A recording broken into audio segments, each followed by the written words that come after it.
Welcome back to the Dr. Supercoach podcast, once again powered by our partners at Code Sports. On with me to talk all things round 23. It is Pistol. My man, how you going there, champion? I'm excited for, the, end of the season. Excited for the end of the season. It's dragging on for you, is it? Look, it is, and it has been, but more so that from a football perspective, the last 2 weeks are pretty much like there's so many teams that can make finals. It's basically like finals atmosphere.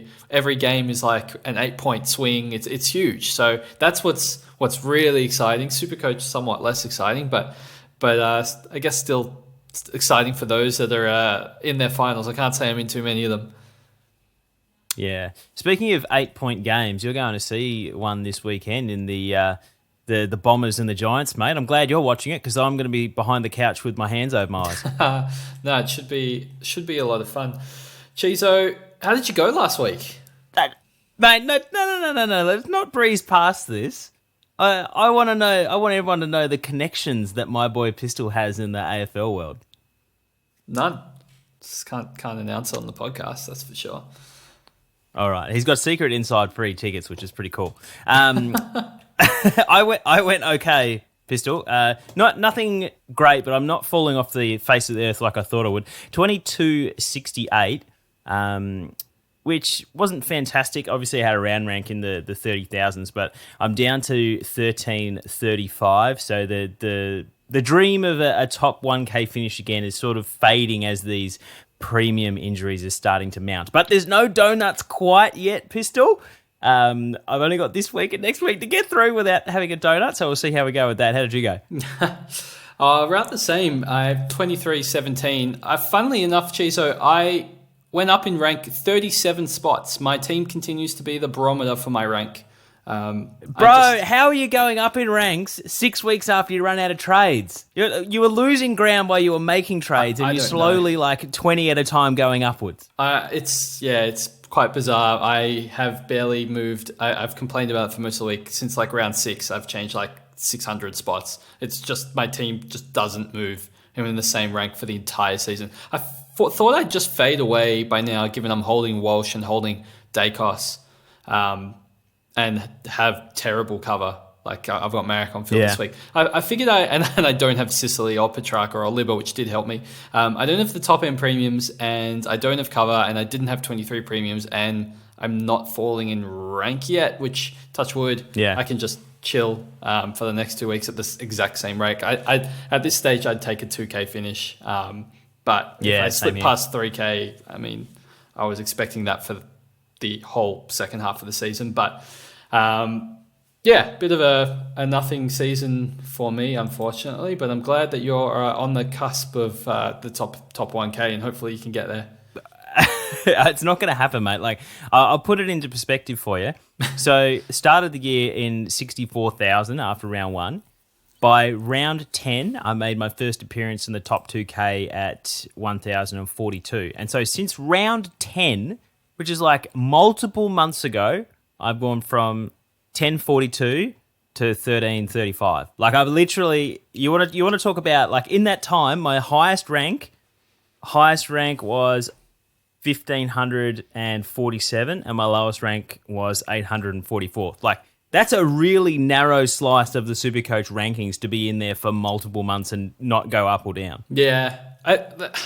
This is what happens, right? It's hard to make grounds when, I guess, everyone has one, more trades, and two, I guess DPP causes people to have very similar teams, which is something I have complained about in the past. I'm going to try and keep my complaints to a minimum, but it does mean that the rank rises do become more difficult, and you really need to, nail those rookies, make more cash, have the 23 premiums, those sorts of points of differences to be able to move up. And it's not really, the random POD player. It's more you get all of the good players and you don't miss any of them, and then you move up in rank, and that's your POD, that you didn't miss any of them, where other people have missed one or two, and you gain generally on people, through that, or the extra premiums or extra cash. Those are the main ways. Otherwise, you just sit at your rank and you stay there for the whole season, and that's the game. stalling is the way that I like to describe it. There we go. That's the season in a nutshell. Thanks for coming to my TED Talk. Mate, we do have a couple donations to go through on the Cancer Council side of things. We got 2 from Butler. Butler donating $12 to match the extra donation the Dirty Schneid says made above and beyond our bet. So Butler's ego was hurt there, and thanks for that, Dirty, for convincing him to do that. That's very nice of you. And then Butler, this is something we talked about a few weeks ago, Pistol, is the optimizer, pay to win scenario. He had 3 donuts saved by having access to the optimizer. So he's donated for the 3 moral donuts that he would have got had he not had access to the special button because he pays for it. That's very funny, and appreciate. That's a clever way for doing a donation as well. So, donate for moral donuts should be the tagline for next season. Yeah, even when we don't go get any donuts, we go, oh, this guy, like Matty Roberts last week, he came back and we didn't get a donut, but morally we should donate. Yeah, no, I love that. That's hilarious. Good job, Butler. And the last donation we have here, Pistol, this was a hot topic within Slack. This was very contentious. There was a few bets placed on whether Ken Hinckley would keep his job for 2024 and beyond. And on the line was a $100 Cancer Council bet, and Damien on the losing side bet with JB that Ken Hinckley wouldn't sign. Damn, Koshy and Port, well played and money to a great cause. And taking medicine and jumping into Slack and being like, boys, put my hand up, I guess wrong. And donating, and some people don't have the inner wisdom to just be like, stuff happens. Let's all move on. And I think it's a good pat on the back for Damien to jump back into Slack and make that donation. It was a long time coming, I think, after 10 wins in a row.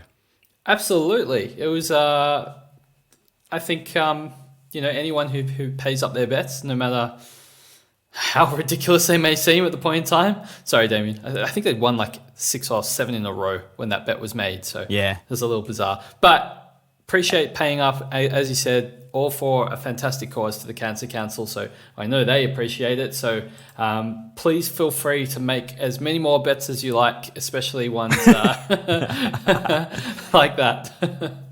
It's actually a good thing that JB won that bet, because he's notoriously for just letting it slide and forgetting that he had a bet placed from 6 months ago. No, don't do JB like that on the podcast. Just checking if he's listening, because he doesn't. No, I mean that part might be true. At least someone said something truthful. We're into the last 4 in the Dr. Supercoach Cup. Very, very tight. So we've got Tim and Denny, they're 121st versus 21st overall in one of the prelims. And we've got Jimmy is 333 overall, and Ron, I want to say, is 240 something. So you got to be inside the top 350 ranked overall to be in the final 4 of the Cup, which just shows how competitive it is. This year. And Pistol, we're down to the last 15 in last coach standing, which has been going the entire season. And we'll lose 10 more coaches this week. It is the hardest week of the whole season. And you don't need to be in the top 350 to make it. There is someone that is ranked 2600th that has survived all the cutting. I mean, look, everyone else is around in the top 500, but he has survived being ranked 2600 every week. So it just goes to show it's about consistency. No, it's not me. It's about consistency. It sounds like you're ranked. It's not far from it, but yeah, it's about consistency rather than volatility of the side, and you can still win this major competition, which would be awesome. Yeah. What other housekeeping, Pistol? I just want to let everyone know that's been playing along at home. I'm still locked out of SuperCoach website on my my desktop. Don't know what's going on there. I've cleared cookies. I've downloaded a brand new browser to try and get in there and find it. So I'm actually checking it on my phone as we do the podcast these days, which is a little bit of fun. But Pistol, I just wanted to have a whinge because I don't know what the hell's going on. We will get into some SuperCoach. Hey, this is the first time we've made it to 10 minutes doing housekeeping, and I want to say at least 18 months. We are getting into some SuperCoach topics now. Yep. Pistol, it would be a little bit silly to be going through each scenario in terms of would we trade this guy, would we trade that guy in. The fact of the matter is only about 6 or 7% of the top 10K at the moment that have got made a trade this week so far. So there's probably a few more with them up their sleeves. But I thought it would be a little bit more appropriate if we just went through the most commonly traded in players in the top 10K. And just give our thoughts a little bit here. So number one, straight off the bat here, Pistol, the most traded in player of the top 5K is Clayton Oliver. Obviously, he's got incredible history of scoring. He was fantastic in the opening couple of months of the year. He's the number one trade-in option. And I said that to you pre-podcast, and you balked at that idea. Yeah, I think he'll get the Finn McGuinness tag. He is the type of player that would usually cop the Finn McGuinness tag. I know he said that last week about Liberatore, and Finn McGuinness did go straight to Liberatore until he got KO'd. Look, the difference, I think, is Clayton Oliver should still score decently. Like, I don't think he'll go like a big 120, but he can still get in the pepper the 100 mark, even with a tight tag, just because of, I guess, his accumulating nature. But you just need to think if that's going to be potentially knocking you out of your preliminary finals. It's not a really high upside pick this week. It might be for the following week. So yes, I guess overall gameplay, 2-week play, that might be fine. But if you are in finals, I would not trade Libba to Oliver just in case there's a exceptional fin tag. And Oliver hasn't played footy in a while, and that might be really rough. So it would be an avoid for me, I think. What about you? Look, I'm definitely along the same lines, and I'm also interested to see Oliver's impact on Petrarca. Obviously, over the last couple of weeks, Petrarca's been playing a little bit more forward, but he started in the midfield on the weekend. If Oliver is getting the tag, you'd think that Petrarca would get a little bit more freedom. But we've seen in the past, or at least the start of the season, Petrarca's scoring is capped a little bit more when Oliver's in there as well. So I think there might be some coaches chasing the points last week in terms of the 128 that he scores against the Blues. And I think I agree that he's going to get the tag. But I also think that getting on Petrarca might also be a little bit of a trap as well, even though he's not getting the tag. Yeah. No, I'm totally with you there, Cheezo.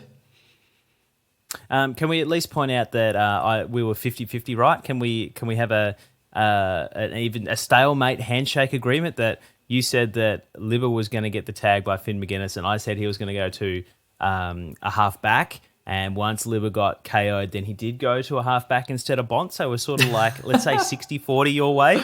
Well, that's a very generous split to you. I think maybe we can go with I'll make it 50-50. We'll go 90-10, I think, might be. No, whoa. I was the 60. Oh, come on. Get off it, Cheezo. You only got tagged for 1 quarter. I got 3 quarters correct. I was being generous. Oh, no. That's definitely... Not fair. I don't think the ruling would go in your favour if we were to take this further. Okay, so that was the most common trade in for the top 5K as well is Libba to Clayton Oliver as well. So that's the direct one. Interestingly, only 2 of the top 10 trades most traded in the top 5 is Libba, and the other 8 are Dacos. So obviously a few coaches still trading Dacos out of the top 5, which probably explains the next most common trade in. At number 2 is Dan Houston Pistol. He's had a phenomenal season up until this point. What are your thoughts on him as the most frequently traded in defender? I mean, I think he's a great pick. I don't know if I would say he's my number 1 option, but if he's not number 1, he's number 2. Oh, actually, that's not true. Yeah. He's in the top 3. I think there's a fair case. I'm sure we'll talk about them because I'm sure they're in the other top 10. I don't know. But between Newman, Sicily, and Houston, they're all really good picks. And Houston's scoring in the latter half of this year has been unbelievable. Yeah. Yeah, it's almost like JB called it 6 years ago, and then the only time it's relevant is when we can't trade him in because we got no trades. Thanks for that, JB. But third on the list is probably someone you want to. Third on the list of most commonly traded in is another day cost move. It's Nick Newman. He was your call last week as someone that we should be looking to get in as well, and he went bang. And if we're looking at the top 3 5-round averages for defensive eligible players, it's Houston, Newman, and Sicily in that order. Yeah, I mean, he lived up to all of my expectations. He just has the old school Doherty role. You know, he is the commander down back. They want the ball in his hands. His good kick, long kick, all the SuperCoach points that role commands a lot of points. I don't know where I was going with that sentence, getting a bit tired. But the Newman role is one I expect to stay for the next 2 weeks as well. So I would be totally comfortable trading him in. I think Houston probably has a higher ceiling, or definitely has a higher ceiling because we've seen that this year. So I totally understand why you pick him. It's close. I probably would. I feel like Newman's got a higher floor in this role. In the last 6 weeks, he's had a low of 92 and then 5 tons with the next lowest 106. I feel like that's what you're going to get, a low of 106 over the next 2. Whereas Houston has put out some, stinky 70s and 60s, but he's also had a ceiling of, a 170. And anything can happen in those last 2 weeks. He's got 2 decent fixtures. So, yeah, it's just about, I guess, what position you're in overall and what position you're in the ladder is which one of those 2 you're going to take. But I don't think you'll regret either one. Yeah. The only thing they've both got great fixtures. Houston has Freo and I've just forgotten who the other one is. Richmond. Freo and Richmond. And Newman has Gold Coast and GWS. So they're both reasonably placed in terms of fixture runs. I guess Nick Newman's a little bit more role dependent, so there is like that outside chance that someone comes back and influences that, but it's a really slim chance, I think. And they're both equally placed in terms of teams percent picked in, so that they're both at about 5%. So there's not one that's going to be significantly more of a POD in the grand final or anything like that either. So I like that as well, Pistol. I think that's a good call. The 4th most traded in player of the top 5% is LDU. And this was JB actually put him up as a VC option the other week, and he went bang to pretty much back him in and say, thanks for that, JB. You called me. There we go. Another positive thing about JB. It's great. Look, LDU has an unreal fixture this week. He's in fantastic form. I would back him in for a big score this week against Richmond. We know he is one of the only big point scorers in his side, and I have no reason to expect that not to continue. The only bad thing I could possibly say about LDU at this stage is that next week against Gold Coast, we just saw Tuke Miller run with Goulden in a really, really tight checking tag. He followed him all the way to the bench at times in that first half. And I would be a little bit concerned that maybe LDU gets a Tuke tag treatment. That was a triple T. And that might, I guess, cause me some concern. But at the end of the day, he's in his current form, he's almost untaggable. Like, he's just, a fantastic pick with a really high ceiling, with a high floor. I think this is potentially my midfielder of choice this week, I think, Cheezo. Midfielder of choice, you reckon? Well, just I guess if my alternatives are Oliver and Petrarca, I think I'm picking LDU. No, I was stalling until I could look up whether he got the Finn McGuinness tag in round 18, which he did not, because he has an average of 121.1 since his return from injury, which is literally the LDU that we were all predicting in the preseason, but for all the injuries and etc. that he has been knocked around by. So he's literally had 1 sub-ton since he's come back from injury and has been phenomenal. So I actually really like him. Took is going to give him a little bit of attention, but I think I'm less concerned about him getting attention from Took as someone like a Goulden, like a hyper damaging player. I'm not sure that they're going to be as worrisome I mean, like they're also playing against the Swans for a shot at making it close to finals as well. So Yeah. they were throwing everything they could against the Swans, damaging players. Yeah, so I absolutely love the idea of LDU if you do have a trade like that too. Okay. Next, Pistol, is Sicily. I think that sort of Sicily naturally sits third behind Houston and Newman in terms of these trades. So there's not a whole lot that we need to say unless you strongly disagree with him being an option on the way home. No, I think he's a great option. I don't even know if I would say obviously the third. I think it's just really tight. I mean, in the last 4 weeks, he's had a 166 and a 171. So it's hard to, he's got Melbourne this week, which I think will be a good matchup for him. Just in terms of like the ball being down there, as long as they don't put any attention on him, probably a good matchup if he's involved around Grundy. It seems like that's a high potential scoring game. And then Fremantle, which is, I mean, that was his worst game of the whole year. I think he scored second worst game. He scored 63 against them earlier this year, but this time it's at the MCG. Hawthorn are in much better form. And as with Sicily, he can, on his day, he could score massive. So I think there's definitely a conversation we had about all three of them, but I probably do have him just third, only just. But I wouldn't talk anyone out of it. Let's put it that way. No hindsight bias because you absolutely ruined your captaincy one week. But we'll move on to number 6 in the list, which is Zach. Just a little drive-by. Zach Butters, number 6, obviously has been phenomenal this year. We went into the season like tossing and turning between him and Rosie, and I think comfortably he's had the more explosive year. He seems to be the first option with forward eligibility that people are looking at, and he's probably still going to be placed in the midfield, if I had to guess, in terms of a Libba or a Dacos removal. His last 3 games, 134, 137, 139, and now he plays Fremantle and Richmond. I mean, 2 really good fixtures. I know I said LDU is my midfielder of choice, which is true since Butters is my forward of choice, but Butters can play in the midfield. You didn't consider Butters, did you? You're trying to save your skin now. I forgot about it. But Butters is probably my player of choice. I mean, you get an injury risk anytime he goes near the ball, given how hard he attacks the footy, but he wants to win the Brownlow. Like, he's going to be trying to get 3 vote performances in the next 2 weeks. I mean, everyone wants to win the Brownlow, but Butters could potentially do it, I guess, if he polls 6, and we'll see what happens with Bont. But, I think he's in great form. He's a great pick. He's fun to watch. He's got great fixtures. There's not much not to like there, Cheezo.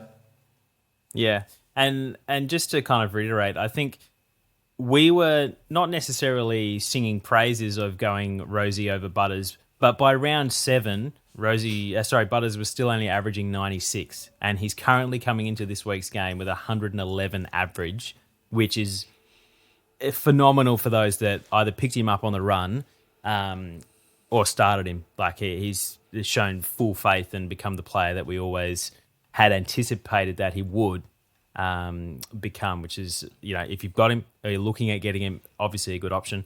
Number 7 here, Pistol, we now get into the rucks. It's Luke Jackson. 50 trades of the top 5K this week.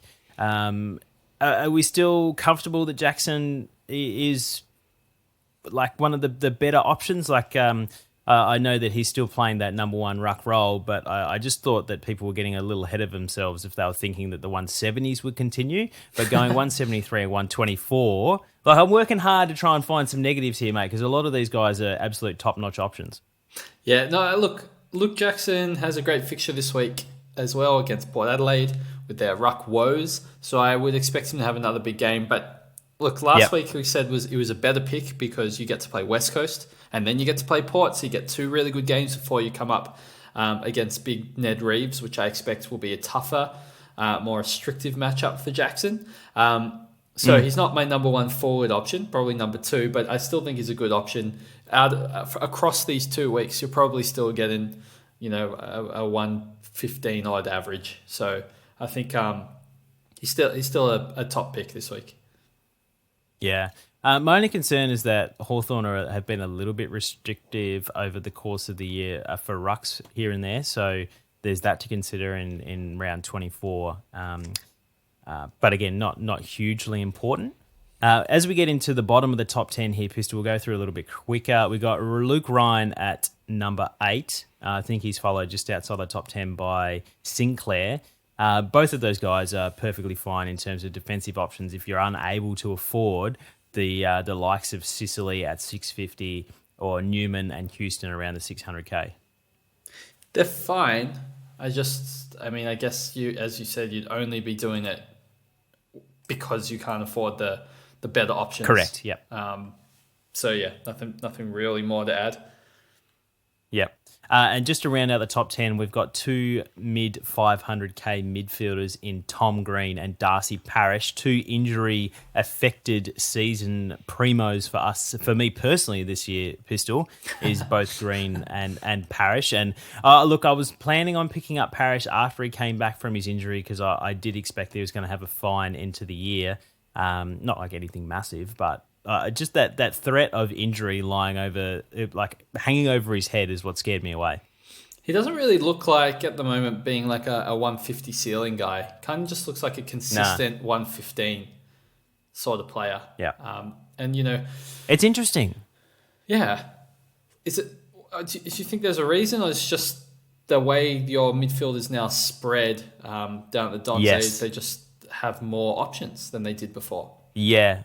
Yep. I absolutely think some of the younger guys like Hobbsy and Caldwell are expanding a little bit more. Like we've seen, I think, let's say it was 2021, if I remember correctly, where he was hitting those 150 pluses and getting the Anzac Day medal and this and that medal and whatever.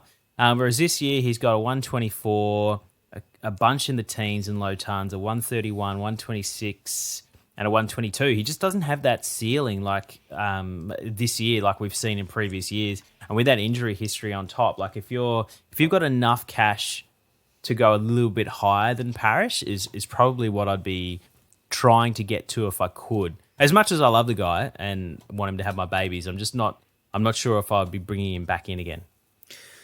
Yeah. Like I'm not sure that he's a better pick than someone similarly priced like Newman. Yeah, exactly. Definitely would prefer Butters. Not even close. So, yeah, I feel like similarly, Tom Green, I probably rate Tom Green a little bit higher than Parish, just because of the form GWS are in and the form that he personally is in. Some really big scores in a row now for Tom Green. Yeah. But they do feel like not on the same tier as some of the other options that we've spoken about already. Yeah.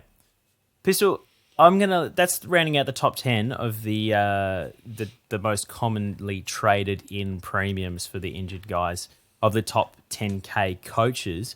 I'm going to let you have a little think here for a second. As someone that wasn't in the top 10 that you think it's worth considering, I'm going to throw one back at you. And so just give you some thinking time. The last 3 weeks, he's got a 3-round average of 126. He's reasonably cheap. He's cheaper than Tom Green. He's cheaper than Darcy Parish. He's cheaper than Sinclair. Maybe a little bit of love for Matty Crouch. Pistol. trying to get himself traded too. Look, has he been in form? He's been averaging 50 touches in the Sandful, and they finally unleashed him on the AFL, and he's just doing normal Matty Crouch things. Let's say you don't have... You're scraping to try and find an option. He could be someone to consider. Very risky, though. I like him outside the top 10. That is far from the worst call I've heard. They've got Sydney and West Coast to finish. He could go big. West Coast, especially in the last round, in a game that is a must win for them. And he's a piggy. He's a piggy. He could go 180. I mean, maybe not 180, but I think there's very real chance that he puts out back-to-back 120s on the run home there. So, yeah, at his price, Cheezo, that's a good one by you. Mate, I got so close to doing the International Darts Championship 180 at the top of my lungs, and you're just lucky. I'm going to save that for when it happens, maybe the season review. Do you have someone out of the top 10 most commonly traded in players that you think is worth considering for guys out there? Yes, I do. Thank you for asking.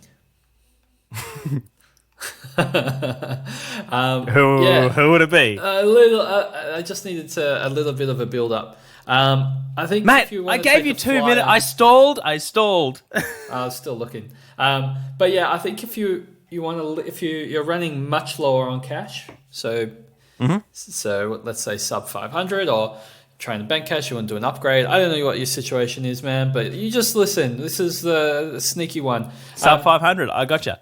Jaden Short is playing back, literally back, and now Dan Rioli is missing. So last week he took the majority of kickouts for Richmond, which we know is, I guess, a big deal. He only played on from 2 of his 4, but Saints barely missed, so there weren't many kickouts in total. There was only 8 for the game. He took half of them. I think if you're one, Jaden Short, who we've seen get 40 touches off halfback before. 2 is playing North Melbourne, which is a fantastic matchup. Although I don't know if he's going to get more kick-ins against North. They're not going to kick any shots at goal. Yeah, that is problematic, but he's just got upside at that price that I don't think many other players have. Maybe one other that I can think of off the top of my head. So I think he would be my sneaky cheapo, and I'll just finish off with the other sneaky cheapo under 500k down back. If you happen to have Dan Rioli, let's say, just someone happens to have him, needs to trade him out. Hayden Young, Cheezo, has been playing in the midfield. He had 81% CBAs last week. Looks really good. The last 2 weeks he's had really big CBA numbers and has gone 123 and 118. That he probably gets the gig for the next fortnight. But that being said, he's versatile enough that he could be thrown around everywhere, so it feels like a worse pick than Short. But if you really want a moonshot, I think he's probably a guy that no one else is thinking of trading in this week. So you could be on your own trading in, and it might pay off. And if you're strapped for cash and looking for a defensive option, I like both of those, mate. They're probably the 2 best defenders under 500k. The Finn that asked that question. Pistol, I've got one more little Supercoach topic that we're going to go through. So we had Steve Clark comment in podcast questions on Slack that he kept your pre-season ranking order for the mid-prices going into the pre-season. And this was apparently, this has been fact-checked apparently. Number 1, so start for number 1, we've got Hopper, Yo, Crozier, Jones, Bruin, Ash, Warple, Flanders, Stocker, Setterfield, Zeeble, Bowes, Fife, and Clark. And you want to know the first thing I noticed on that? There's like maybe one guy on that list that we would have been happy to own this season in Jay-Z. And if we're contrasting 2023 to 2022, we're like, oh, it's the year of the mid-prices. The good guns and rookies is dead. Mid-prices didn't do anything near a successful strategy this year, I don't think.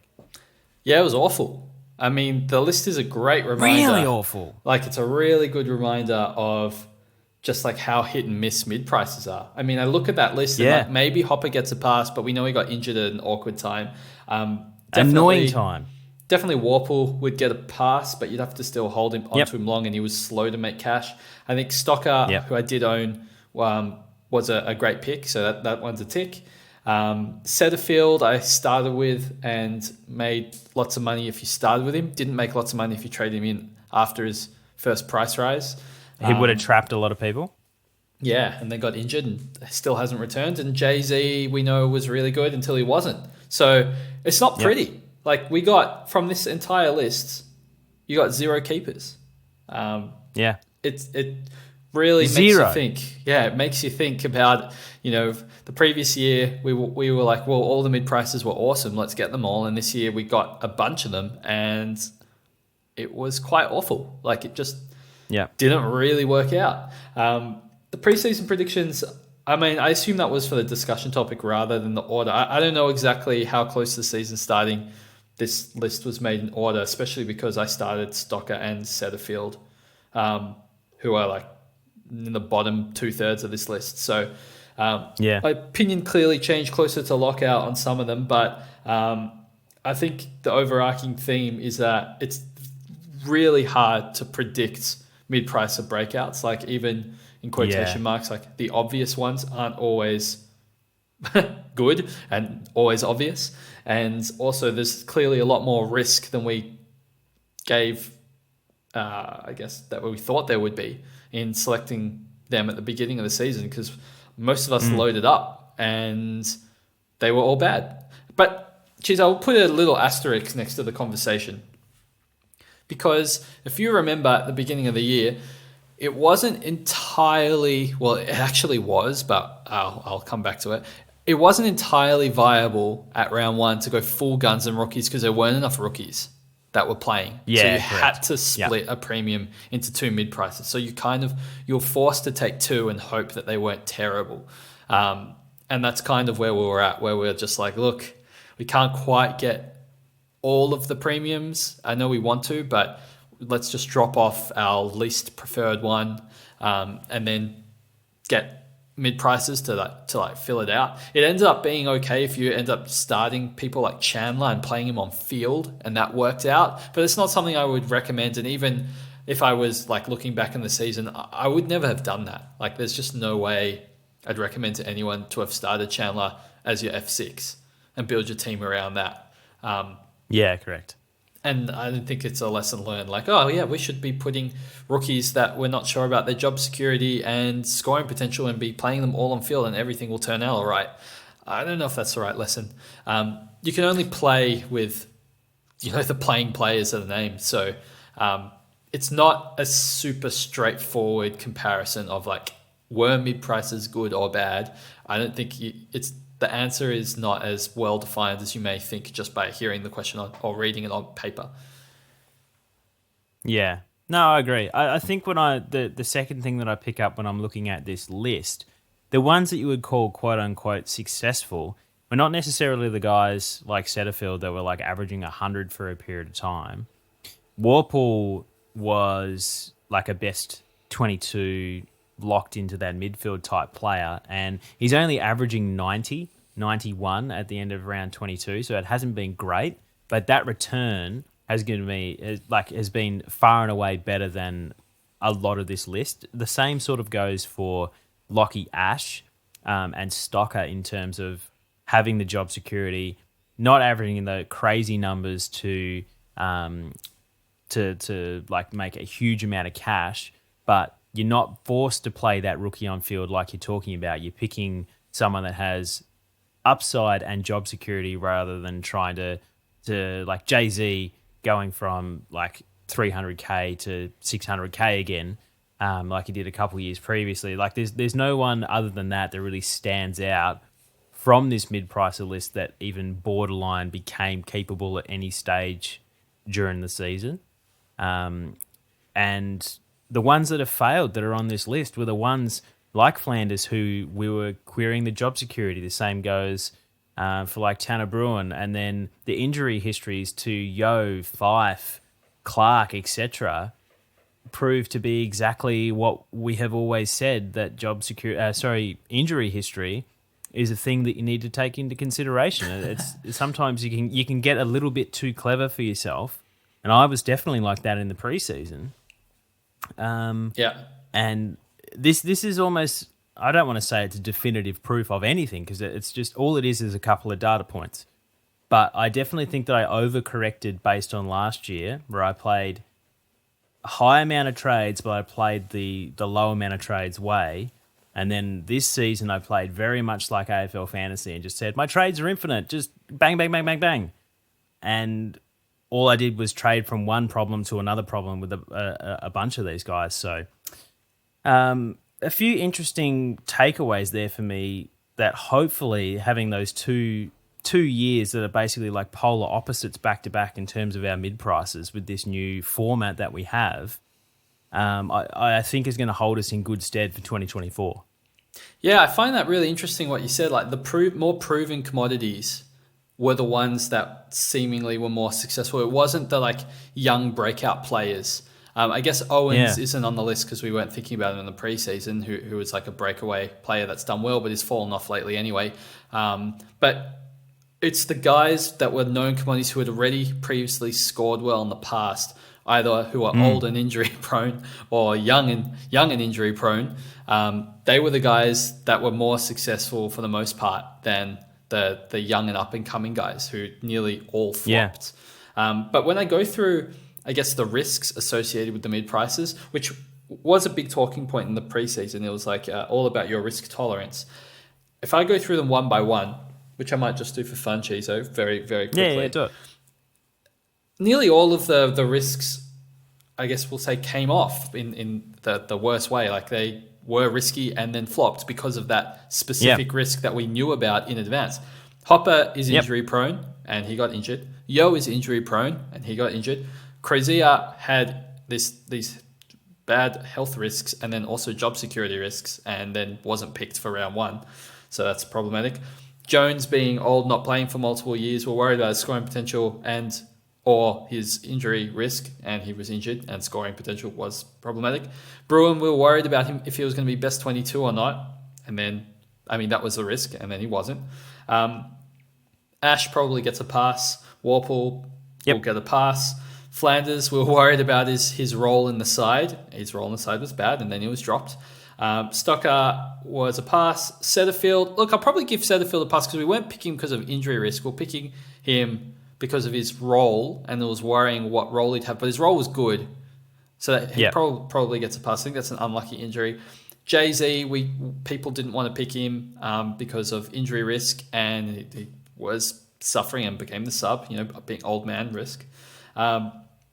Bose, job security ends up being the issue, which is what we thought. Fife, injury risk. Fife got injured. And Clark, there was a mix between scoring potential and injury risk, and both of those were true. So pretty much all of the times where we said, like, this is the risk and, you can take it or you can risk it, nearly every time you risked it, you lost. Yeah. Which is crazy. Like, just the complete opposite of the previous year, where pretty much you were rewarded for every risk. Everyone became keepers. Yeah. Literally everyone became a keeper. It's quite crazy, but it's a great, a super fantastic question that I really appreciate you asking, Steve, because it makes you think about it. We had the great discussion about it, and really highlights to me that when we got to take it seriously when we say, look, I think we're very quick to be like, oh, it's an injury risk, but he's going to go 90 and make 150K, so it's fine. And then they all got injured in round 5 and 6 and didn't make 150K, and it wasn't fine. Isn't it funny that we put that PDF out in the preseason? It was 10 pages on the different types of risks that you should take into consideration, and all I did was load up on risk and blow my team to shreds.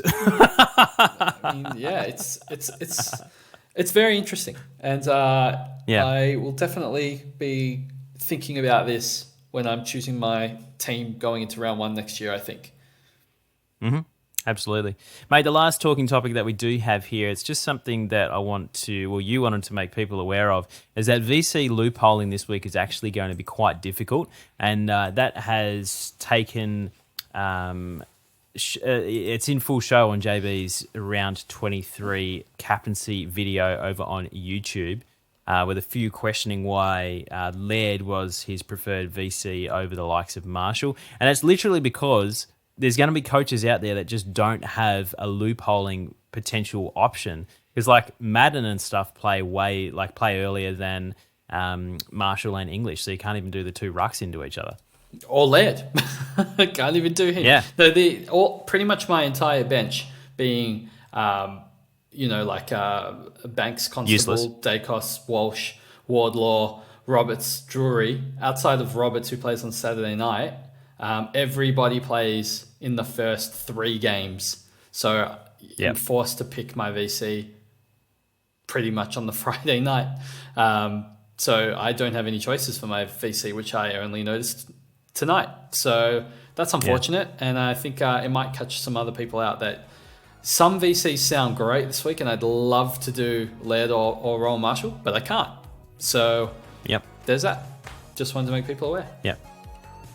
And if you were clever enough to get, is it Dewar from the West Coast Eagles as a DPP forward and defensive option to use with Cheezo, like the clever coaches that we are, Pistol, you do have a loopholing option. There we go. Awesome. Well, thanks for having me this week, Cheezo. No worries, mate. Glad to have you on. The penultimate episode is down for 2023. We've cracked through 300 total public episodes as well, and that's about half as many DVDs as we've done over the years. Pistol, I think we're nearly nearing the 4 figures of those. Thanks to everyone that has listened. You can find us on all the socials. You know where to find us by now. We'll catch you all in the next episode of the Dr. Supercoach podcast.